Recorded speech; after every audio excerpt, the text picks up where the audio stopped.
Robelis, Cruz. Hi, my name is Cruz, and I'll be performing a civil rights speech by Massachusetts' own civil rights activist, Lucy Stone. The commencement of the last 50 years is about the beginning of that great change and improvement in the condition of women, which exceeds all the gains of hundreds of years before. 4 years in advance of the last 50, in 1833, Oakland College in Ohio was founded.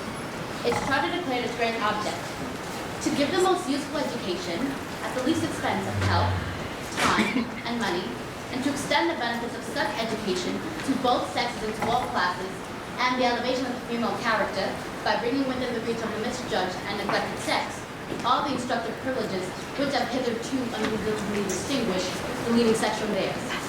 Henceforth, the leaves of the tree of knowledge were for women and for the healers of the nations.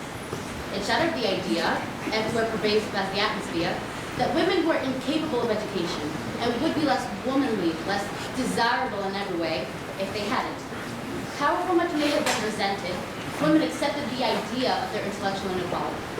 I think with never-ending gratitude that the young women of today do not and can never know at what price the right to free speech and to speak at all in public has been earned. Abby Kelly once entered a church only to find herself the subject of the sermon, which was print from the text. This Jezebel has come among us also. They jeered at her as she went along the street. They threw stones at her. They pelted her with bad eggs as she stood on the platform. Some of the advocates of the very cause that she endured all this were ready to drive her from the field. Mr. Garrison and Wendell Phillips stood by her. But so great was the opposition that one faction of the abolitionists left and formed a new organization after a vain effort to put Abby Kelly off from the committee to which she had been nominated. The right to education and free speech having been gained for women, in the long run, every other good thing was sure to be obtained. 50 years ago, the legal injustice imposed upon women was appalling.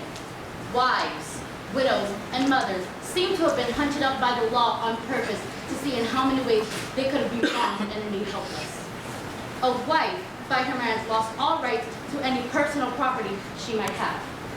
The income of her land went to her husband so that she was made absolutely penniless. If a woman earned $1 by scrubbing, her husband had the right to go take the dollar, go get drunk with it, and beat her afterwards. It was his dollar. Her legal existence was suspended during marriage.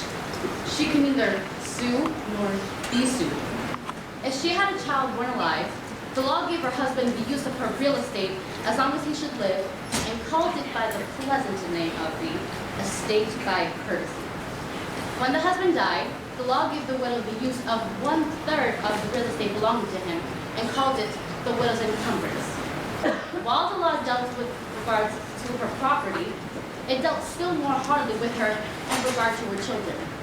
No married mother could have any right to her child, and in most states of the Union, that is the law today. And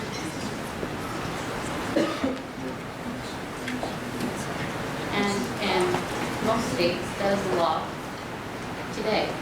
It is today. But we are very grateful to the men who have modified the laws, and we have acquired a certain amount of political power. And as a result, we have women's clubs, women's congress, women's educational and industrial union, women's Christian temperance union, the women's societies, women's school supervisors, women's artists, women's authors, hospitals for women, college and co-educational colleges, and the Harvard Annex.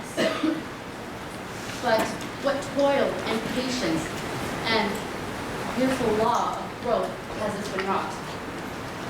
These things did not come of themselves.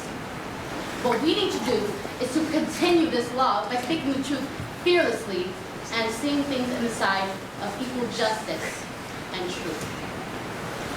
Thank you.